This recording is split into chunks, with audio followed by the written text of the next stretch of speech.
Nuestra sección expositiva en el día de hoy va a estar en Lucas 13, del 22 al 24. Realmente esta porción era más extensa, pero no hay manera de predicarlo todo. Tuve que incluso compactarla y quitar versículos y vamos a seguir las próximas semanas. Por hoy va a ser del 22 al 24 y he nombrado este mensaje La puerta angosta. Nuestro texto de oro se encuentra en un paralelo, Mateo 7 del 13 al 14. Y todas las citas que voy a estar leyendo hoy va a ser la Biblia de las Américas, ¿ok? Entonces dice así: entrad por la puerta estrecha, porque ancha es la puerta y amplia es la senda que lleva a la perdición. Y muchos son los que entran por ella, porque estrecha es la puerta y angosta la senda que lleva a la vida, y pocos son los que la hallan. En nuestra pasada exposición estudiamos dos parábolas. ¿Se acuerdan el nombre de las parábolas que vimos? ¿De la semilla de la mostaza? De la semilla de mostaza. ¿Y cuál más? Y levadura. Y de la levadura, ¿sí? Y estuvimos viendo su interpretación y vimos que Jesús usa estos dos escenarios para hablar del carácter humilde del reino, ¿verdad? Que empieza poco prometedor, con los hombres quizás menos capaces o que nadie escogería para una misión como esta, y que parece cuando miran la misión del Mesías y su muerte profética y todo lo demás, que este movimiento no va a llegar demasiado lejos. Pero el Señor les dice: empieza así, empieza humilde como un grano de mostaza, pero después se hace el árbol más grande de su clase en el huerto. Estuvimos viendo esto y estuvimos viendo que hace alusión a la levadura, ejemplificando el carácter transformador de este reino. Este reino cambiaría no solo el judaísmo, sino la sociedad, y se extendería sus impactos de cambio hasta tu vida y la mía, casi 2000 años después de los acontecimientos, ¿sí? Hoy Jesús responderá una pregunta. No sé si se acuerdan de una pregunta anterior que alguien le hizo a Jesús, y yo les dije a ustedes que era una pregunta un poco necia. Eran dos necios preguntando. Pero hoy, por fin, encontramos posiblemente la pregunta más inteligente que alguien le hace a Jesús en todo su tiempo ministerial. Esta pregunta Jesús la respondería con la metáfora de la puerta angosta, ¿sí? Y este es un pasaje que, aunque no es difícil de entender con la simple lectura, si lo entendemos mal, podemos irnos por caminos un poco no bíblicos. Por tanto, hoy necesitamos no solo interpretar el pasaje, sino establecer algunas implicaciones para que no nos confundamos con otros aspectos ya establecidos en la palabra de Dios. Así que este va a ser un mensaje un poco más complejo que los habituales, pero espero que Dios nos ayude a crecer por medio de él. Dicho esto, vamos a presentar el contenido, que tiene 3 encabezados, bien breves. Yo lo voy a leer todo hoy. Encabezado 1, pasaba Jesús enseñando, verso 22. Encabezado 2, son pocos los que se salvan, es una pregunta, el verso 23. Y el encabezado 3, esforzados a entrar por la puerta angosta, ¿sí? Que sería el verso 24. Solo 3 versos en la mañana de hoy. Ella, que ya vio las diapositivas, ella me dijo: hoy la clase va a ser corta. Ojalá que sí, porque dice que nada más hay 19 diapositivas, dice ella. Yo ni siquiera sabía eso. Bien, pasaba Jesús enseñando. Pasaba Jesús por ciudades y aldeas enseñando, mientras proseguía camino a Jerusalén. Este es un asunto que ya lo hemos visto antes. Y pasaba Jesús por ciudades y aldeas. Quiere decir, no hacía distinción entre ellas. Aldea, sabemos por su propio concepto que es un pueblillo chiquito con pocos habitantes. Y las ciudades tienen un poco más de infraestructura, tienen un poco más de edificios importantes y por ende un poquito más de población. Pero en aquellos tiempos, estamos hablando de los tiempos que Jesús caminó sobre la tierra, incluso las ciudades eran pequeñas. Por tanto, las aldeas podían ser lugares de asentamiento de unas pocas familias que posiblemente no pasaba las 150 personas. Estamos hablando de que Jesús no le importaba si predicaba en un lugar con mucha gente o si predicaba en un lugar con poca gente.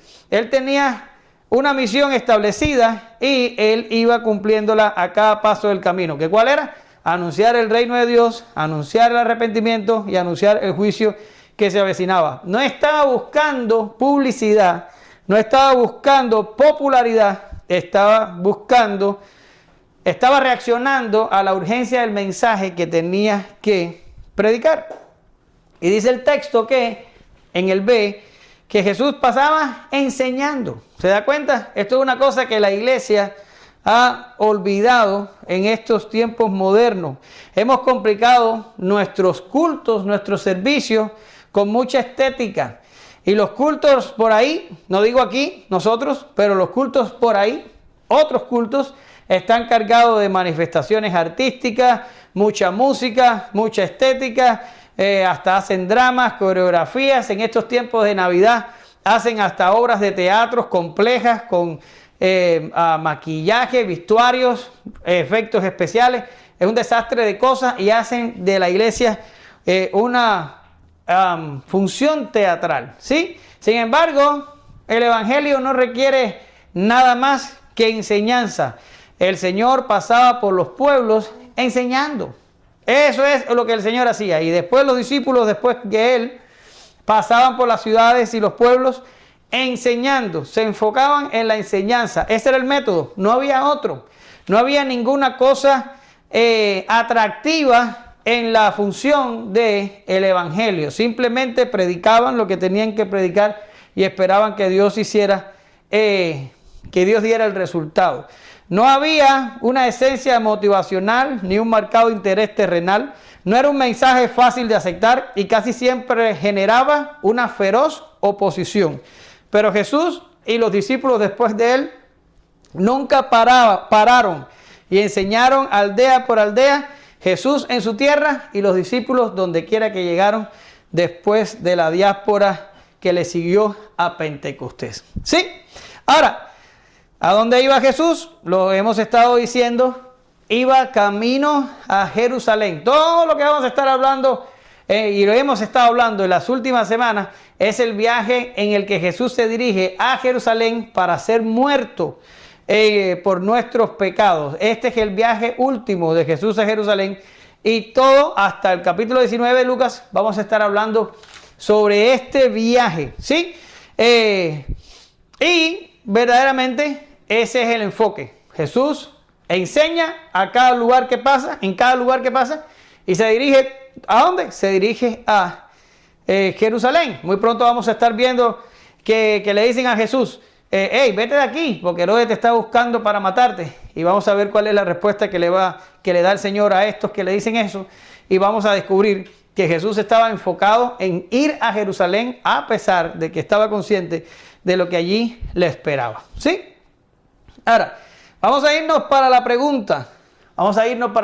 En lo que pasaba por las aldeas enseñando, alguien se le acerca y entonces le dice. Y alguien le dijo, Señor, ¿son pocos los que se salvan? Y dice el verso, y él les dijo. Y lo dejamos ahí porque la respuesta del Señor viene para el próximo encabezado. Lo que nos interesa ahora es la pregunta. ¿Son pocos los que se salvan? Y para interpretar este pasaje tenemos que tener mucho cuidado y tenemos que establecer, y ya sé que lo hemos hecho en clases anteriores, pero tenemos que establecer el contexto y prestar atención especial a él. Jesús aquí está respondiendo a la pregunta de un judío, en un trasfondo judío. Por tanto, esta pregunta no contempla la salvación gentil, ni tampoco su inclusión, sino a quienes dentro del pueblo judío se salvarían. Porque a juzgar por los seguidores de Jesús, se notaba que no eran muchos. ¿Sí? Ahora, ustedes me van a decir, espérame, pero te has pasado ya más de un año diciéndonos que el evangelio de Lucas es universalista en el punto de vista de que está enfocado en que la salvación es para todos los pueblos, ¿verdad? No solo para Israel, sino también para los gentiles. Por eso el evangelio está enfocado en los griegos, en los gentiles. Sí, ok. Pero aquí estamos relatando un evento específico en el ministerio de Jesús, donde viene un judío a preguntarle al Señor, ¿son muchos los que se salvan? Por tanto, en una mente de un judío de este tiempo, la inclusión gentil era una cosa impensable. Que los gentiles pudieran acercarse a Dios, a Jesús y a la salvación, como lo han hecho, era una cosa que a ellos no les cabía en la mente. Por tanto, cuando él está preguntando, son pocos los que se salvan, no está ni siquiera cerca de pensar que los gentiles van a salvarse. Simplemente está pensando en los judíos, en Israel, en el pueblo escogido de Dios. ¿Sí? Eso es lo que ellos tenían en la cabeza. Los gentiles no se salvan, los judíos son los que se salvan. ¿Sí? Y él está preguntando, ¿son pocos? Pero ahora, es una pregunta inteligente, decía yo, porque era un conocimiento casi innato en un judío común que Dios salvaría a todo el pueblo judío o a todo el pueblo de Israel. Cuando digo pueblo judío, a estas alturas me estoy refiriendo a todo el que descienda genéticamente de Abraham, ¿ok? No nos vamos a enredar en que los judíos son los que descienden solo de Judá. Bueno, los judíos descienden de Judá, pero Judá desciende de Abraham. Cada nacido de Abraham, de Isaac y de Jacob es lo que estoy llamando hoy pueblo judío o pueblo de Israel, y es un conocimiento casi innato en ellos en el tiempo en que estamos hablando de que todos se salvarían, ¿verdad? Usted puede leer la escritura y usted va a encontrar esto así. Sin embargo, a partir de Juan el Bautista, aunque usted puede encontrar profecías acerca de esto en el Antiguo Testamento, lógicamente, pero vamos a irnos solo hasta el tiempo temprano aquí. Desde los tiempos ya del Bautista, ya el Bautista había empezado a introducir en su predicación la idea de que no todos en Israel se salvarían. Miren el texto que tengo en la pizarra. Por tanto, dad frutos dignos de arrepentimiento, y no comencéis a deciros a vosotros mismos, tenemos a Abraham por padre, porque os digo que Dios puede levantar hijos a Abraham de estas piedras. Ahora, aquí en este texto sí hay una clara inclusión gentil. Pero a lo que nos interesa a nosotros en el día de hoy es que desde Juan Bautista ya se le estaba induciendo o diciendo o sugiriendo al pueblo de Israel que la salvación no es por herencia. ¿Ok? ¿Qué significa esto? No por ser descendiente sanguíneo de Abraham, no por tener a Abraham por ancestro, ya eres salvo. Juan el Bautista les predicó, tienen que tener frutos dignos de arrepentimiento. En otras palabras, tienen que demostrar que ustedes se han arrepentido de verdad. Funciona por arrepentimiento, no por herencia. ¿Sí? Ahora, alguien que medianamente prestara atención a Jesús y a sus palabras, pronto entendería que una parte de Israel se enfrentaría al castigo. Si se dan cuenta, allí le puse después de la LBLA, ¿la ve allí? Después viene un confer, y el confer tiene todos estos textos que están aquí. Bueno, esos textos ustedes los anotan y los ven en la casa, porque yo realmente no tengo tiempo. No hubo manera que yo hiciera este mensaje de una forma en que pudiéramos ver cita por cita. Usted lo tiene que ver en el estudio independiente. Ahora, Jesús ya había pronunciado oráculos contra los ricos, contra ciudades y hasta contra los fariseos. ¿Se acuerdan cuando Jesús dijo, ay de ti Corazín y ay de ti Betsaida? Esos son oráculos contra ciudades, oráculos contra ricos, cuando hablaba de que era difícil para los ricos entrar en el reino de Dios. Y los oráculos contra los fariseos los vimos hace poco cuando llamó a los fariseos hipócritas. Y todas las citas se las puse ahí después del confer, para que usted las revise en casa en su estudio independiente. Ahora, ¿a dónde voy? Si alguien entendía lo que Jesús decía aquí, ya tenía que suponer que no todo Israel se salvaría. Habían personas que ya En ese momento, sin haberse enfrentado al juicio, ya Jesús había adelantado que probablemente esa gente no se salvaría. Y por último, en el inciso C, un observador medianamente inteligente que mirara la cantidad de discípulos que seguía a Jesús, no los que se reunían en las multitudes, porque las multitudes no significan nada. Las multitudes seguían al Señor para recibir beneficios, para recibir comida, para recibir sanidad, para recibir liberación, pero a la larga, una vez que la multitud recibía lo que buscaba, la multitud era dispersada. Estamos hablando del grupo nuclear que seguía a Jesús y había seguido a Jesús por más de 2 años. Este grupo era un grupo muy pequeño y ya estudiamos en clase de que Jesús, un poco antes de todas estas cosas, le había dicho a su audiencia que si no estaban con él, pues entonces estaban contra él y no podrían salvarse. Con todo lo que acabo de decir, un observador medianamente inteligente hubiera concluido que en Israel no se iban a salvar todo el pueblo, como era el conocimiento regular, general, sino que se iban a salvar unos pocos. Y este hombre se preocupó, yo creo, y me atrevería a decir que hasta se espantó cuando dijo, oh wow, según este hombre, el pueblo de Israel no se salva en su totalidad. Nos salvamos unos pocos nada más. Y entonces le pregunta al Señor, Señor, ¿son pocos los que se salvan? Sí, es una pregunta genial. Es una pregunta justificada y es una pregunta que tiene valor en el momento en que es hecha. Y si ustedes quieren que les diga más, es una pregunta que persistiría un poco más en el tiempo, porque si usted va al capítulo 9, 10 y 11 de Romanos, Pablo está lidiando en estos 3 capítulos exactamente con el mismo dilema que está lidiando Jesús en esta pregunta, ¿sí? ¿Cuánta gente de Israel se salva? ¿Usted quiere saber eso? Vaya ya a Pablo, capítulo 9 de Romanos, capítulo 10 y capítulo 11, y Pablo da una disertación magistral sobre este tema que nosotros estamos hablando hoy.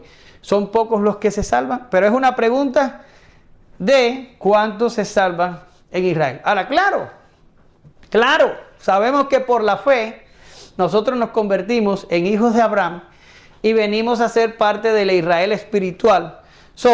Lo que digamos hoy, para los que se salvan, nos pega a nosotros, ya seamos gentiles o judíos, porque si tenemos la misma fe de Abraham, somos hijos de Abraham y herederos de la misma promesa. Por tanto, no es que nosotros no estemos incluidos aquí. Sí, lo estamos, porque somos hijos espirituales de Abraham, somos hijos de la fe, ¿sí? Ahora, yo lo que quiero que tengan en mente que lo que preguntó, el que preguntó, no estaba pensando en nosotros, solo estaba pensando en el Israel nacional, ¿sí? Ahora, llegamos al manjar del mensaje. Esforzados a entrar por la puerta estrecha, porque os digo que muchos tratarán de entrar y no podrán. Esta traducción todavía se queda un poquito corta en el griego. Si lo traducimos textualmente, palabra por palabra, sin cambiar nada, diría, porque muchos tratarán de entrar y no tendrán la fuerza para lograrlo, ¿sí? La respuesta de Jesús es chocante y, si se quiere ver, disruptiva. No solo da por sentado que muchos no entrarán por la puerta, sino que los que sí lo harán tienen prácticamente que agonizar en el proceso.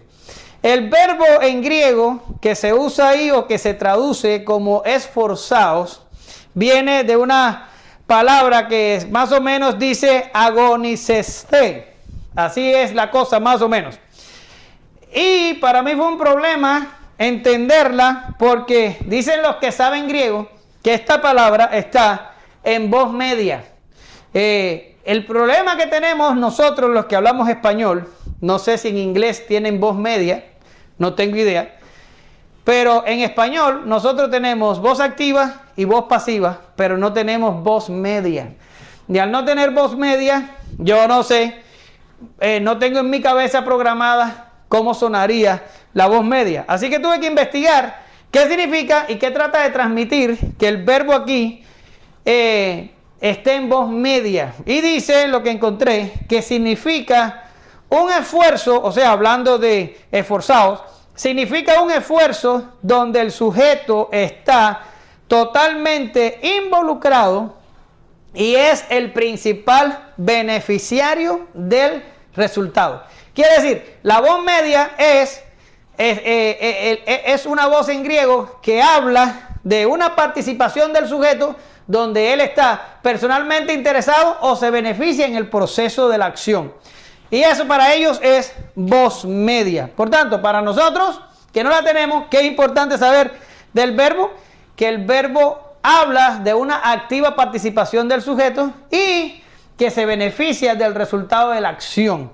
Ahora, esforzado, ¿sí? El verbo significa esforzado, pero también significa agonizar, ¿sí? Por tanto, digo que la respuesta de Jesús era chocante, porque no solo está diciéndole al hombre que van a salvarse pocos, sino que estos pocos que se salven van a tener que agonizar en el proceso de entrar por la puerta. Pero alguno dirá, alguno de ustedes, digo yo, no incluye esta idea del esfuerzo humano como un elemento indispensable en la salvación. ¿Lo han pensado cuando estamos hablando? Porque vienen y le dicen, Señor, ¿son pocos los que se salvan? Y el Señor le dice, esforzados, le está hablando imperativamente. El verbo está dando una orden, no es como una sugerencia. Si quieres, esfuérzate, no, es un imperativo. Esforzados, ¿sí? En voz media. Ahora, es una orden. Por tanto, el Señor le dice, son pocos los que se salvan, esforzados por entrar por la puerta. Ahora, yo digo, no conduce esta idea de que yo tenga que esforzarme a entrar por la puerta, no conduce a que el esfuerzo humano es un elemento indispensable en la salvación. Y yo respondo, difícilmente. ¿Por qué razón? Porque si la respuesta aquí fuera afirmativa y diríamos, sí, tenemos que esforzarnos para ser salvos, estaría conduciendo ¿a qué? ¿A alguien se le ocurre?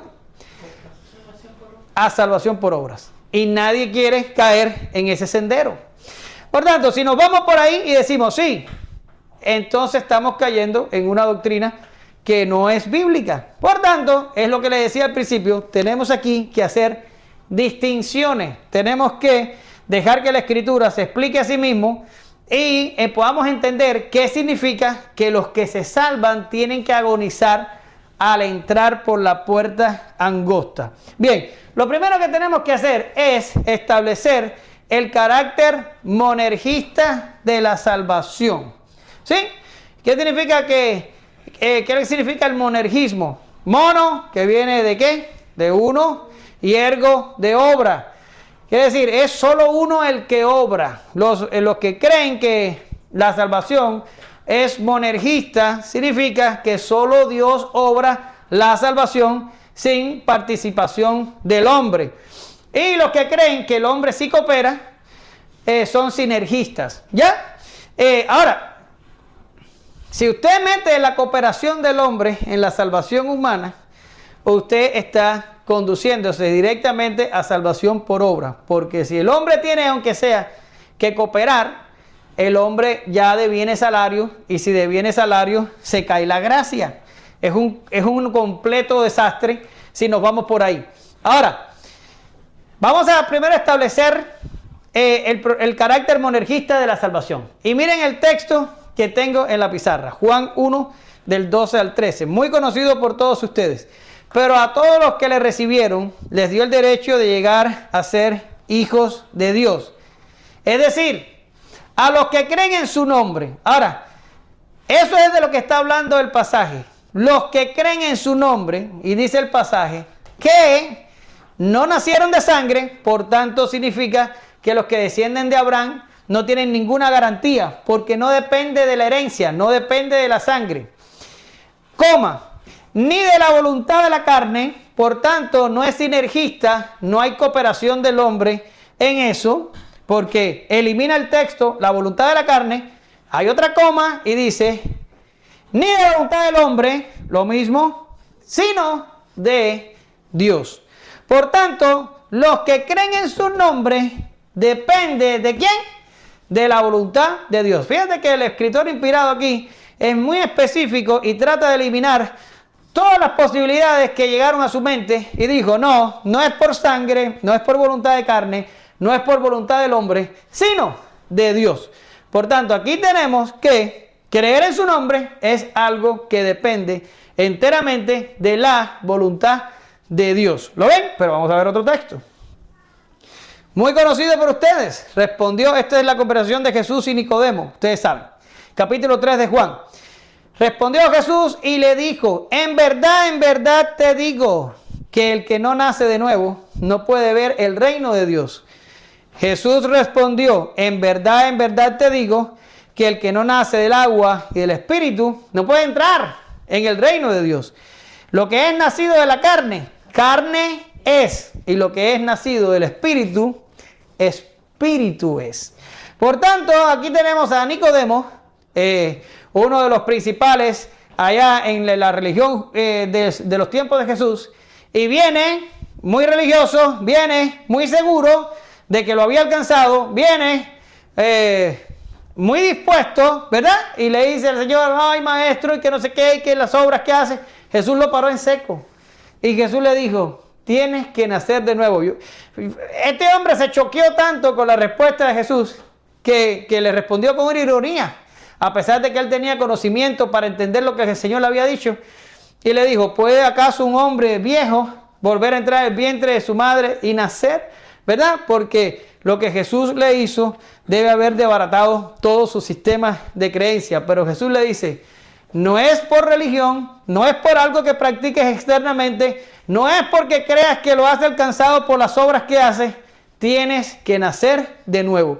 Y al decirle tienes que nacer de nuevo, está sacando la posibilidad de salvarse de la voluntad de Nicodemo y la está depositando en la voluntad de Dios o en la acción específica de el Espíritu de Dios, que es básicamente lo mismo.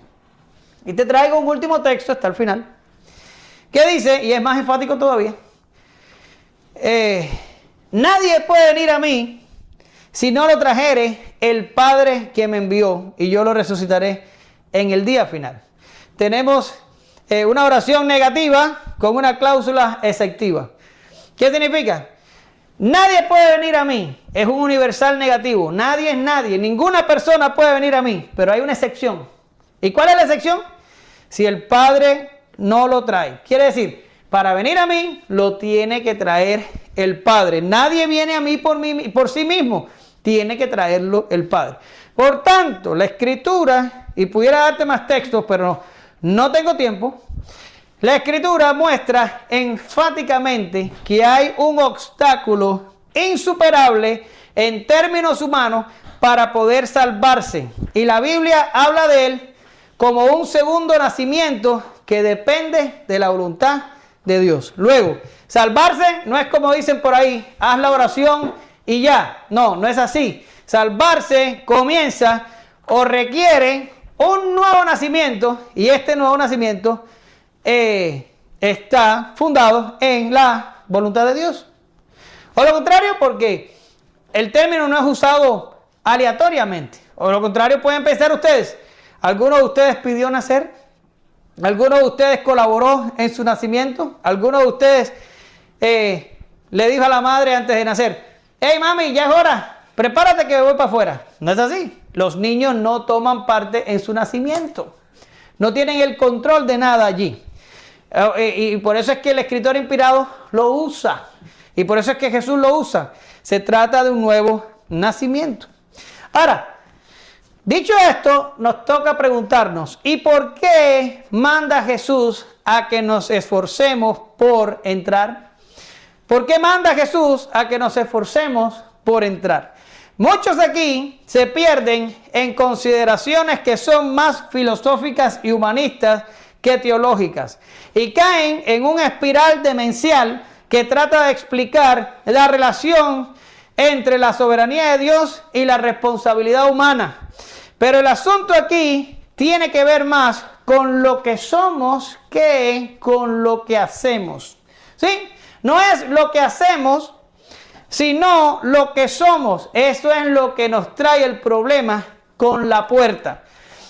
Por tanto, no es una cosa de responsabilidad humana, no es una cosa de esa, no, es una cosa de lo que nosotros somos. El nuevo nacimiento añade algo que Pablo llama un nuevo hombre. Algunos le llaman una nueva naturaleza. A mí me da miedo decirlo así, porque pudiera alguien pensar, bueno, y entonces las personas que son creyentes tienen dos naturalezas, como lo tiene Cristo. Y para no caer en ese tipo de confusiones, prefiero decir que tenemos un nuevo hombre o algo parecido, que Pablo sí lo usa en algunos versos, y aquí está el verso en la pizarra, ahorita lo vamos a leer. Pero ese nuevo hombre es puesto en el momento del nuevo nacimiento, pero ¿sabes qué? El Señor no elimina el viejo. Ustedes saben que hace poco se me rompió el refrigerador y me tuve que comprar otro, por supuesto. Aquí en Estados Unidos casi no se arreglan las cosas. Las cosas se rompen, las cosas se botan y te compras uno nuevo. Pues bien, yo compré el refrigerador nuevo y le pagué $25 al carrier para que viniera, me dejara el nuevo, pero se llevara el viejo. Si no, hubiera tenido yo dos refrigeradores dentro de la cocina. ¿Qué iba a hacer con ellos? Por tanto, trajeron el nuevo, se llevaron el viejo y se acabó el problema del refrigerador roto. ¿Sí? Pero el nuevo nacimiento no hace eso. El nuevo nacimiento te pone un hombre nuevo, pero no se lleva el viejo. Se quedan los dos ahí, el viejo y el nuevo. Y esto se convierte en un problema para nosotros. Miren lo que dice Pablo. Efesios 4, 22, 24. En cuanto a la vuestra anterior manera de vivir, os despojáis del viejo hombre que se corrompe según los deseos engañosos, y que seáis renovados en el espíritu de vuestra mente, y que os vistáis del nuevo hombre, el cual en la semejanza de Dios ha sido creado en justicia y santidad de la verdad. ¿Se da cuenta? Pablo reconoce que en el creyente hay un conflicto entre nuestro viejo hombre y nuestro nuevo hombre, o como otros dirían, nuestra vieja naturaleza y nuestra nueva naturaleza, aunque ya les dije que me asusta llamarlo así. Ahora, esa es la parte en la que agonizamos. No agonizamos para salvarnos, no. Es que cuando somos salvados, el Señor pone en nosotros un nuevo hombre que nos hace agonizar con el viejo hombre. Por tanto, cuando éramos incrédulos, los apetitos carnales, nuestros sentidos, nuestras inclinaciones, son todas orientadas al pecado. En este estado, todo nuestro ser coopera con nuestro descenso al infierno. Pero cuando por la gracia de Dios nacemos de nuevo y creemos y nos arrepentimos, todas las cosas mencionadas no desaparecen, sino que se nos vuelven contrarias. Y esa es la lucha y ese es el conflicto. Eso es lo que estrecha el camino, eso es lo que estrecha la puerta. Los vientos se vuelven contrarios y ahora vamos cuesta arriba. Nuestro espíritu a la verdad está vivo y nuestra voluntad restaurada, y todo esto por la gracia de Dios, pero la guerra es nuestra y también la pelea. Ahora, les traje un dibujo. Ustedes saben que yo soy malo dibujando y mis hijos siempre se tratan de burlar de mis dibujos. Pero les traigo un dibujo para que más o menos entiendan lo que está pasando, si es que no lo entendieron con la explicación que les acabo de dar. Miren, esto sería un hombre inconverso. ¿Sí? La Biblia dice que Dios los ha puesto ¿en qué? En deslizadero. Por tanto, un hombre inconverso es como alguien que va bajando por una colina. Ya, el cielo está arriba, el infierno está abajo, y la dirección del movimiento es así, bajando. ¿Verdad que sí? El hombre impío va bajando. ¿Y qué es lo que son los boxes que le puse encima? Bueno, ahí están las tentaciones. Ahí están los apetitos de la carne. Ahí están los sentidos, ¿verdad? Cuando Eva se acercó al fruto, dijo que era agradable a la vista y que daba deseos de alcanzar sabiduría con él y somos advertidos todo el tiempo en tener cuidado con lo que perciben nuestros sentidos, ¿sí? Por tanto, ahí está todo eso del hombre, su inclinación pecaminosa, sus deseos, sus tentaciones, todo. Y como es un peso y el hombre va bajando, todas esas cosas contribuyen a que ese hombre baje más rápido. ¿Lo entienden o no? Una persona con ese peso baja más rápido, porque todo lo que tiene dentro lo ayuda a bajar con mayor rapidez. Pero ¿tú sabes cuál es la diferencia entre ese hombre inconverso y un hombre que ha nacido de nuevo? ¿Sabes cuál es la diferencia? ¿Te atreves a decirlo? ¿Qué cambiará de ese gráfico en un hombre que ha nacido de nuevo? Lo único que cambia es la dirección del movimiento. Míralo. ¿Te das cuenta? Nosotros nos quedamos con todo. Nos quedamos con el viejo hombre, nos quedamos con los mismos apetitos, con las mismas inclinaciones, con las mismas sensaciones. Para antes el pecado lo veíamos atractivo, todavía ahora lo vemos atractivo. Las tentaciones eran difíciles de sostenerse antes, ahora, aunque somos libres de la cautividad del pecado, las tentaciones siguen tentándonos y en ocasiones caemos, lamentablemente. Por tanto, todo ahí es igual que en el hombre inconverso. Lo único que cambia es la dirección del movimiento. El hombre inconverso viene al infierno, vamos a ponerlo de regreso. El hombre inconverso viene al infierno, pero el hombre santo se mueve al cielo.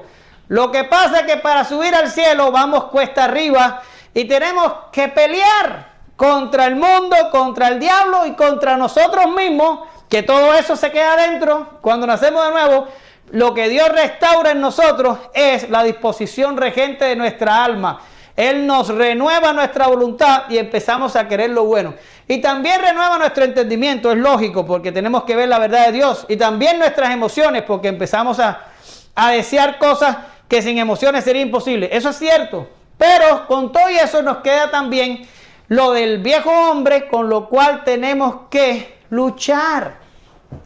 Y es una lucha agonizante, es una guerra siniestra, es una guerra de cada día, es una guerra radical contra el pecado. Ahora escucha, no te mueras en la desesperación, no te quedes en la desesperación que diga, Dios no nos deja solos. La santificación por medio de su Espíritu nos ayudará a ascender un día a la vez. La reprensión e instrucción de la Escritura y nuestra permanente oración y hasta la disciplina paternal cuando fallamos nos ayuda a entrar y caminar y seguir caminando hasta llegar a la cima, que es la patria celestial.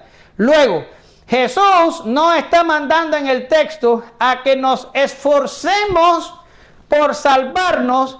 Jesús nos está diciendo que porque hemos sido salvados, ahora tenemos todo en contra. Y debido al cambio de dirección, todos los vientos se vuelven contrarios y todo lo que antes nos ayudaba a pecar más, ahora representa un reto para nosotros pecar menos y seguir subiendo hasta que estemos con el Señor. ¿Entienden los dibujos y entienden el problema? Luego, la puerta no es la salvación.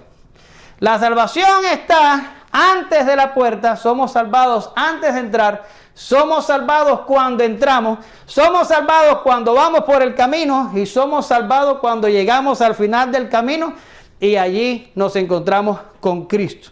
La salvación es todo, la puerta es solo la agonía de pelear contra lo que queda en nosotros cuando nacemos de nuevo. ¿Lo entienden? Así que vamos a hacer un pequeño resumen, no se ha terminado el mensaje ni en sueños. Vamos a hacer un pequeño resumen de lo que hasta aquí hemos hablado. La salvación comienza antes de entrar por la puerta. O sea, la salvación no es la puerta, ni el camino, ni se encuentra al final de este. La salvación comienza antes y luego que entramos por la puerta. La puerta es más como un filtro. No sé si ustedes han visto, porque a veces en internet están todos estos videos, de las fábricas procesadoras de huevos, que empiezan a... le quitan los huevos a la gallina y lo mandan por unas esteras y unas cosas y le ponen unos filtros para que los huevos chiquitos se van yendo primero y los huevos grandes se van quedando para el final. Y así esos filtros clasifican los huevos. Pues la puerta esta angosta que habla Jesús es más como un filtro. ¿Quién va a entrar por ese filtro? Aquellos que hayan sido salvados y que tengan la fuerza para poder entrar por ese filtro. Las demás que no son salvados van a chocar con la puerta, no van a poder entrar y seguirán por el camino ancho y por la puerta espaciosa. ¿Se dan cuenta? La puerta es más como un filtro. Y sigo el pensamiento y la salvación continúa a lo largo del camino angosto y la salvación se completa al final de este. Ahora, no se termina la cosa allí. La cosa se nos complica un poco. ¿Por qué? Porque el Señor continúa diciendo, muchos tratarán y no podrán. O como les decía ahorita, en el griego dice, muchos tratarán y no tendrán la fuerza para lograrlo. Es como yo les digo a ustedes en otras ocasiones, nunca nada es tan simple, todo resulta más complicado de lo que parece. Pues Jesús está hablando aquí de muchos que tratarán de entrar y no podrán.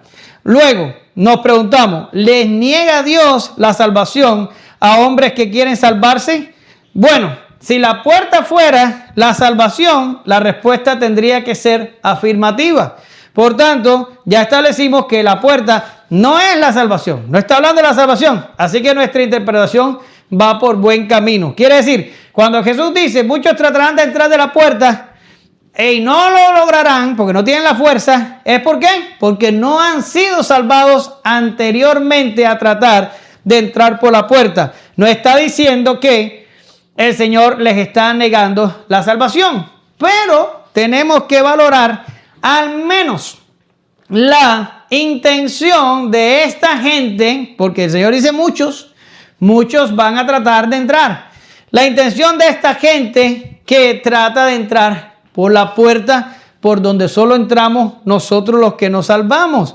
Ahora, la pregunta sería, ¿esta gente tendrá un deseo legítimo de ser cristiano? ¿En realidad lo desearán con su corazón? Me acuerdo que oí a Sproul una vez que dice que estaba dando una conferencia en algún lugar y que alguien levantó la mano y le preguntó, tengo que entender que usted es calvinista. Y Sproul dice que dijo, por supuesto que lo soy. Y siguió con la conferencia. En un momento se da cuenta lo que había dicho y para abruptamente y se refiere a la misma persona que había hecho la pregunta y le dice, amigo, déjame preguntarte algo primero. ¿Qué es un calvinista? Y la persona dijo, es alguien que le cierra la puerta a los que desesperadamente quieren entrar, mientras que arrastra en contra de su voluntad a otros que no quieren entrar. Y Sproul les dice, bueno, en ese caso no me consideres un calvinista. ¿Sí? Y eso es lo que quiero que ustedes entiendan en esta mañana. Que Jesús no está diciendo que Dios obliga a algunos a salvarse y no quiere salvarse, mientras que no salva a otros que desesperadamente están pidiendo salvarse. La Escritura no habla sobre eso. Lo que sí es verdad de todo esto es que nadie quiere salvarse, ni ellos ni nosotros antes de ser salvados. Si Dios nos hubiera preguntado la opinión, vaya, no los voy a incluir ustedes para que no se sientan aludidos, pero si Dios me hubiera preguntado a mí, ¿quieres salvarte? La respuesta una y otra vez hubiera sido, no quiero salvarme, quiero huir de ti, quiero esconderme de ti, quiero estar tan lejos de ti como yo pueda. Como dice Sproul, todos somos fugitivos, ¿sí? Ahora, Dios nos cambia sin pedirnos permiso y cuando Dios nos cambia, nos permite responder adecuadamente a Él y a la salvación. Pero Dios tiene que cambiarnos primero. Ahí está el monergismo. Y ya de ahí en adelante, por supuesto que actuamos, por supuesto que cooperamos. Y es ahí donde agonizamos. ¿Qué nos falta? Nos falta establecer quiénes son estos muchos que tratan de entrar. Bueno, ¿quiénes estaban alrededor de Jesús? Y no estoy hablando del núcleo de los discípulos, sino en la parte exterior. ¿Quiénes estaban? ¿Quiénes se les oponían constantemente? Los de la falsa religión, los que profesan externamente, pero por dentro están llenos de pecado. estos perseguidores se esforzaban por entrar. Estaban llenos de mandamientos de hombres, de costumbres, y creían que estaban dentro. Ese fue el choque de Nicodemo. Él pensó que estaba, pero Jesús lo destrozó. Jesús le dijo, es necesario nacer de nuevo o jamás entrarás en el reino de Dios. Moraleja, jamás pasarás por la puerta. Pero vamos a ir un poco más profundo en el pensamiento de esta gente. ¿Quieren ellos genuinamente la salvación? ¿Quieren ellos de verdad arrepentirse? ¿Es su perdición causada por la reprobación divina? Difícilmente. Miren lo que dice el texto Mateo 2:2, que tengo en la pizarra. Esto fue cuando llegaron los magos. Y es interesante que estamos en temporada donde muchos están celebrando Navidad. Y vamos a hablar de esto en este momento. Y dice, ¿dónde está el rey de los judíos que ha nacido? Porque su estrella vimos en el oriente y hemos venido a adorarle. Ahora yo te pregunto, ¿dónde se hizo esta pregunta? Esta pregunta se hizo en Jerusalén. ¿En qué lugar específicamente se hizo? En el palacio de Herodes. ¿Qué hizo Herodes cuando le hicieron la pregunta? Mandó a llamar a los que sabían. Y cuando llegaron y les preguntó, dijeron, en Belén Efrata, allí van a nacer el Mesías. ¿Estaba esperando el pueblo judío al Mesías, sí o no? Bueno, los creyentes verdaderos como Ana o como Simeón, ya hemos estudiado en clases anteriores, que eso sí lo estaban esperando. Pero los religiosos, los líderes, los fariseos, los escribas, la alta cúpula gobernante del pueblo, que supuestamente estaban dentro, ¿estaban ellos esperando al Mesías? Por supuesto que no. ¿Y tú sabes por qué lo sé? Porque los magos salieron de allí y ninguno de ellos fue a Belén a ver si había nacido el rey de los judíos. Solo el paranoico de Herodes envió soldados a matar bebés porque él era capaz de matar a cualquiera y de hecho lo había hecho. Que amenazara su trono. ¿Sí? Pero eso fue en el nacimiento de Jesús. ¿Y qué pasa en el final de la vida de Jesús? Bueno, pues ahí tienen el texto. Pero ellos gritaron. Esto fue con la conversación con Pilatos. ¡Fuera! ¡Fuera! ¡Crucifícale! Pilato les dijo, ¿a vuestro rey he de crucificar? Respondieron, ¿quiénes? Los principales sacerdotes. No tenemos más rey que César. Juan 19:15.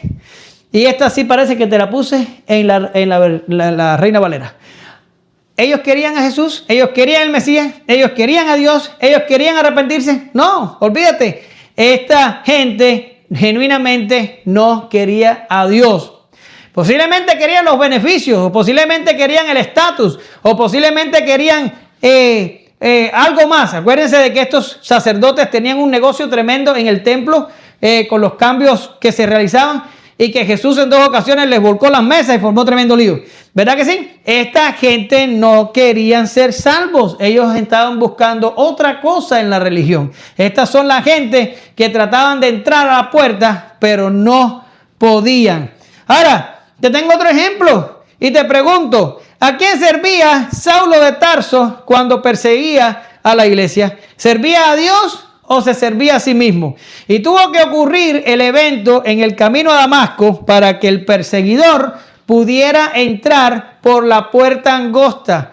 Ciertamente no fue obra de él, ¿verdad? ¿Quería Pablo de Tarso ser parte del grupo de cristianos que perseguía? No, no quería. ¿Quería estar cerca de Dios? No, no quería. Él quería exterminarlos. Él quería borrarlos de la faz de la tierra porque los veía como una amenaza para su religión. Lo veía como una amenaza para su status quo y por eso los perseguía.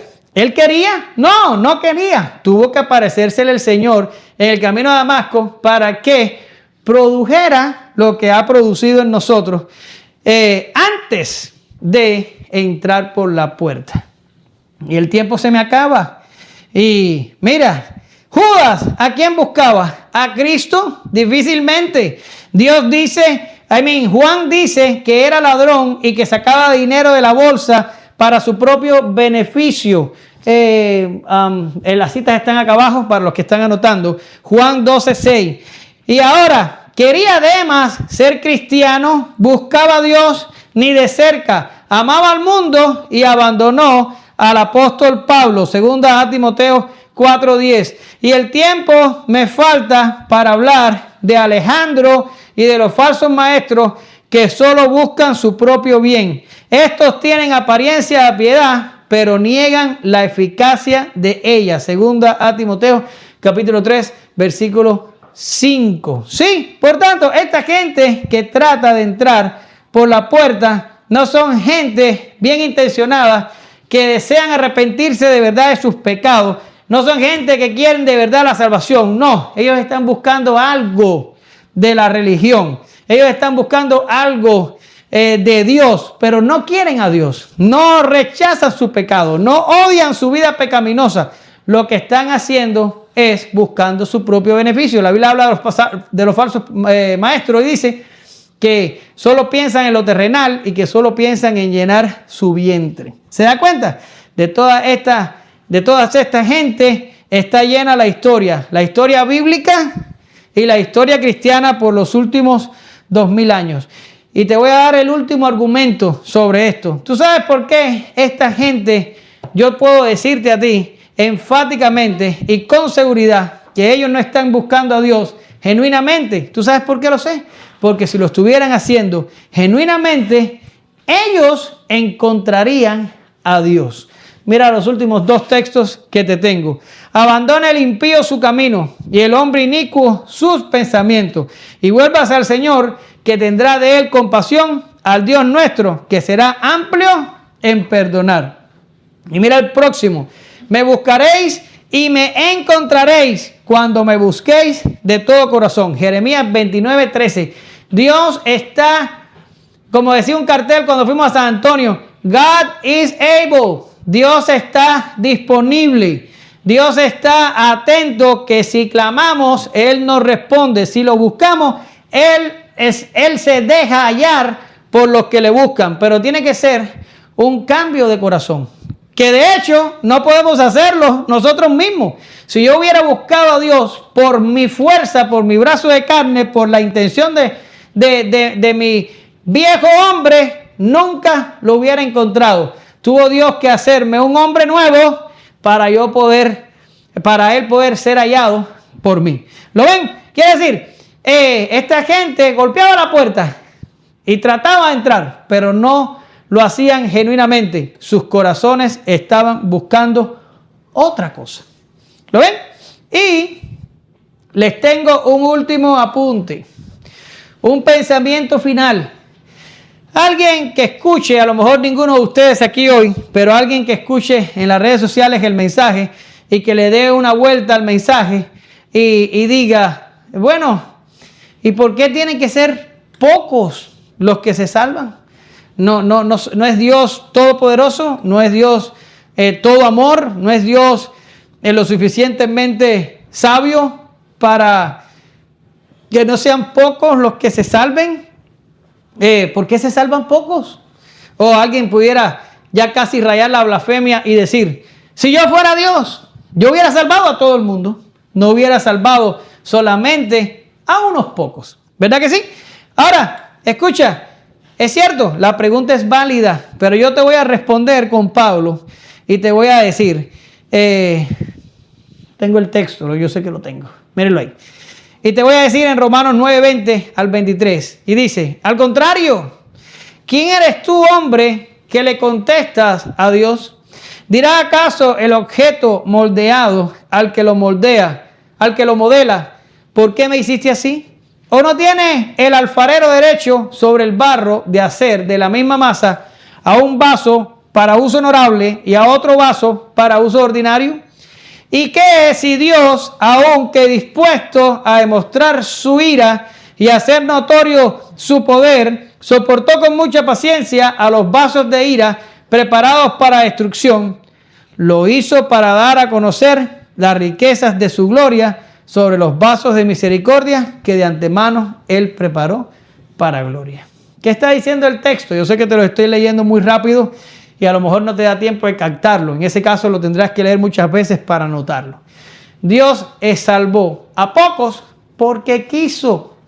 porque es su derecho, es su prerrogativa. Nosotros como seres humanos somos demasiado pequeños para pararnos delante de Dios con un reclamo de esta magnitud. ¿Dios podía salvar muchos? Sí. ¿Dios podía salvarlos a todos? Sí. ¿Daba la sangre de Cristo para salvarlos a todos? Daba para salvar a todos y a 3 universos más. Pero Dios salvó los que quiso salvar. Y dice el texto que salvó a los que salvó para su gloria. Y, o sea, no ni siquiera por nosotros. Nos salvó por su gloria. Y que a los que no salvó, los dejó reservados para ira, para mostrar en ellos su poder y para mostrar en ellos su justicia. ¿Se da cuenta? Pues no tenemos el derecho de reclamar a Dios y decir, ¿por qué se salvan pocos? Se salvan pocos porque eso es lo que Dios quiso hacer. Esa es su prerrogativa. ¿Sí? Hasta aquí. ¿Todo bien? ¿Todo el mundo entendió todo? ¿Bien? Ya. ¿Quién querría entrar por una puerta, y estoy concluyendo, estrecha y caminar por un camino angosto donde tendría que negarse a sí mismo, morir cada día y en soledad pelear una batalla diaria? ¿No es más fácil la puerta ancha y el camino espacioso? Por eso son pocos los que se salvan. Solo alguien que ha sido cambiado por Dios e iluminado por su espíritu escogería la opción difícil. ¿Por qué? Porque conoce el final de ambos. ¿Verdad que sí? El que es iluminado por Dios, el que es salvado por Dios, entiende a dónde va el camino angosto y entiende a dónde va el camino ancho. Entiende qué pasa a aquellos que atraviesan la puerta angosta y entiende qué pasa a aquellos que atraviesan la puerta ancha. Y como lo entiende, agoniza por entrar por la estrecha y vivir el camino estrecho. ¿Sabe a dónde va? Entrar por la puerta es el efecto de haber sido salvado por la gracia de Dios. Pero es un evento agonizante porque hay que renunciar al mundo, a los deseos y a sí mismo en el proceso. Es el camino de la negación, el de morir cada día para que Cristo viva en nosotros. Muchos tratan de entrar, pero sin renunciar, ni perder, ni negar. Pero en este camino es todo o nada. Entrar por la puerta angosta es una decisión radical. Pocos son los que entran. Gracias te damos, Señor, en esta mañana. Gracias porque tú eres bueno. Y gracias porque un día tú me hiciste nacer de nuevo y me capacitaste para entrar por la puerta y agonizar en el proceso. Y agonizaremos y negaremos a nosotros mismos y pelearemos con nuestro pecado, contra el mundo y contra el diablo, pero este camino con tu ayuda lo caminaremos porque estamos convencidos a dónde nos lleva. No importa el desaliento, no importa la soledad, no importa que a veces nos caemos y por nuestra propia culpa fallamos. Si caemos, nos levantamos y seguimos caminando este camino y seguimos agonizando y seguimos sufriendo lo que haya que sufrir porque nuestra vista está en el galardón. No el galardón que vamos a ganar por nuestro esfuerzo, no, para nada. El galardón que ganó Cristo por su vida perfecta y que nos hace actos delante de ti y que por solo sus méritos recibiremos cuando tú puedas decir de nosotros, buen siervo fiel, en lo poco fuiste fiel, en lo mucho te pondré, ven y entra en el gozo de tu Señor. Y ciertamente, Señor, en lo personal, y estoy seguro que es el deseo de muchos, no estamos ni siquiera interesados en galardones ni en corona. Lo único que queremos es estar contigo. Ayúdanos a caminar por este camino, porque realmente, Señor, fácil no es. Pero para nada queremos seguir por tu gracia y con tu poder hasta el final. Bendice a los que no vinieron hoy y, Señor, que tú les des la fuerza y el deseo de ver la transmisión online para que ellos puedan también alimentarse de tu palabra. En el nombre de Jesús oramos, te damos gracias. Amén. Gracias, Señor.